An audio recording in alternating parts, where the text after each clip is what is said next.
So essentially what I want to talk about here, why am I going on a political tangent? Sometimes I just need to do that, I think. But I want to talk about the cultural collapse of the conservative side of U.S. political thought and U.S. society. I mean, there is no conservative aspect of society to balance the maniacal left. That's the truth. They're both insane now. That's just the bottom line. And this, I've talked about my grandfather quite a bit in this video, and he was a Episcopal minister.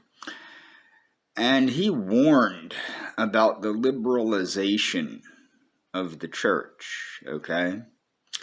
And he warned about the church bowing down to the pressures of the homosexuals and other left-leaning people in the 1990s, 1980s, 1970s, and 1960s.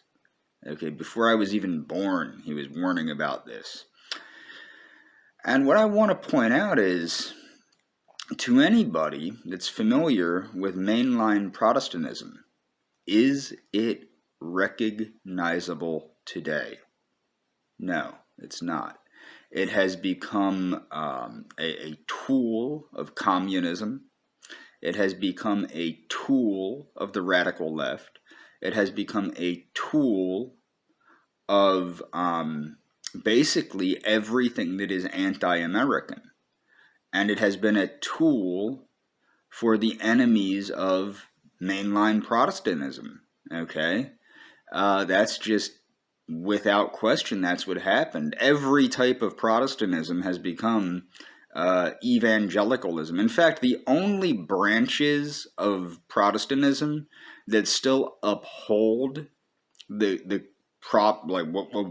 would be considered proper Christian values are actually offshoots of mainstream Protestantism, being that the Baptist religion has now gone to the point where they accept homosexuality, homosexual marriage. Even the Catholic Church is thinking about it, which is, well, honestly, I mean, they probably should. I mean, 3/4 of their priests are homosexuals. But with the Protestants, my point is the only churches that actually uphold Protestantism, the values of Protestantism at this point, are churches that most mainline Protestants don't even consider to be Protestant, which would be, or even Christian for that matter, which would be the Mormons, the Seventh-day Adventists. And really, I'm pretty sure that's about it, besides maybe some outliers of the Pentecostal religion and things like that. But as far as the born-again kooky Christians are concerned, which make up a sizable portion of the mainstream conservative movement in the United States, most of them have gone radical left. And you see this with the change in radical leftist attitudes. When I saw Trump run, I wanted Rand Paul to win in 2016, but Rand Paul could not debate. He was a wuss. He wouldn't stand up to Trump. Nobody would stand up to Trump. When I saw Trump debate, I knew he'd win, not only because he's famous, but also because he argues like a Democrat. If you watch Republicans prior to Trump debate, what they would try to do is they would try to show with reason why conservatism was the better choice. People such as Mitt Romney did this, George W. Bush did this, Bob Dole did this, George H.W. Bush did this, and so on down the line. Sometimes it worked if the Democrat was a complete train wreck, like with Jimmy Carter, and Reagan reasoned his way to the White House. But for the most part, people don't react with intellect when they vote. They react with raw emotion. And that's what Trump brought out, was raw emotion with his, "Really, Jeb? Really? Okay, like he would just insult the hell out of people, and that's what the average moron voter wants to see. They want to see a fist fight. They don't want to see a political debate. They want to see a fist fight, and that's how the Democrats would debate. They would react. They would make the viewer react with emotion, and then people would go, "Oh well, I'm gonna vote for that guy because I like the cut of his jib." You know what I mean?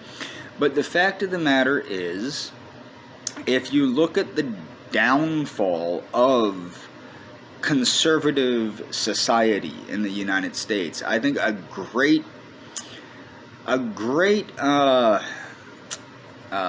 how can I put this? A great depiction of this is Tom MacDonald, who's a rapper that's similar in ways, I would say similar in many ways to Eminem.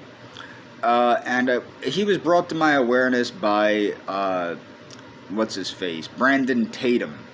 I was turned on to Brandon Tatum by my ex-girlfriend, who I'm still very friendly with. I was turned on to Brandon Tatum by her at the beginning of the COVID crisis while she was still way into Trump, and I kept telling her, I'm like, and I actually don't mind Tatum. Tatum makes a good liberal, but he is not a conservative.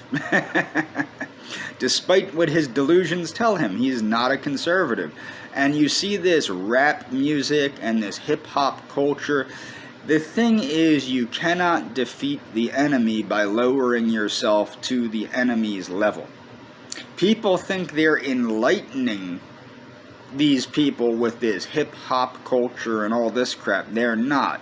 What they are doing is they are degrading their message, degrading their values, and degrading themselves to the point where, and quite to be quite honest, and this is the problem with Trump.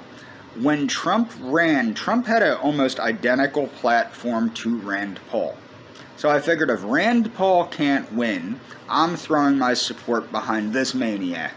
Okay? The problem was, when Trump got in, Trump didn't just govern like a radical leftist from the U.S. He governed like some crazed South American dictator. The only thing that stopped Trump from actually turning our country into a full-fledged Venezuela or frickin' Castroist Cuba was the fact that our governmental structure kept him from doing that. Thank God for the Constitution. Thank God for our governmental structure. Or we'd be banana republicing our way. I'd probably be in a prison for dissenting against El Trumpo. But my point is that this is the problem. You can't lower yourself to the level of the enemy because it takes away your values. It takes away who you are. That's why there is no conservative movement. There is no conservative culture. And this started with the death of mainline Protestantism and the infection of mainline Protestantism with what I would call liberation theology, which people get confused with what that is.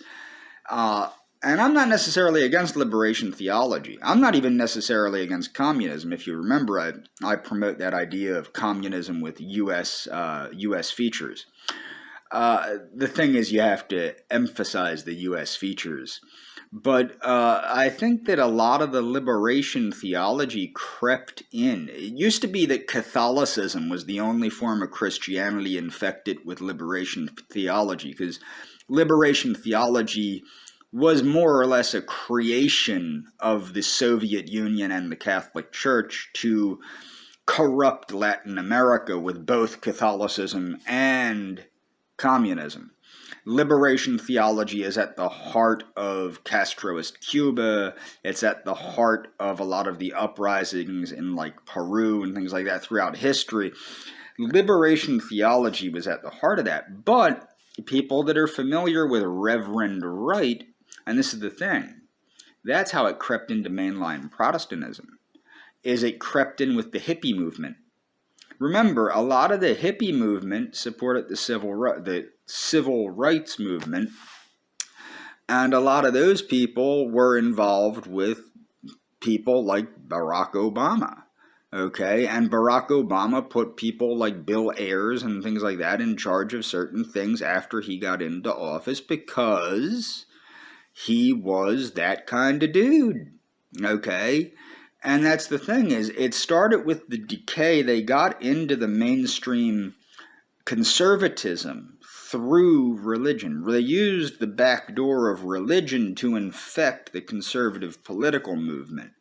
And I'm going to leave links to this Tom McDonald dude and some of the videos that Brandon Tatum does introducing his insane, vile, disgusting music. And people go, well, you don't understand the points. I understand damn well the points he's making, but that's not what's behind this music.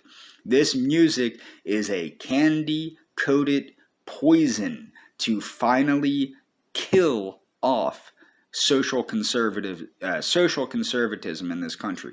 There's no genuine conservatism in this country. You just have raw capitalism masquerading as conservatism. Capitalism is not conservatism. There are no values in capitalism. Not any conservative values anyway. And that's the thing, is conservatism is based on Americanism, American values, and this is not present in pure greed, which is what most conservatives are about. And that's why they don't care about surrendering their values, because they have none, surrendering their values to the lowest, most vile and disgusting common denominator like this Tom McDonald guy. And that's my thoughts on this. I'm going to post this video. Please follow the links, and whatever you do, don't eat before watching these videos. You may vomit.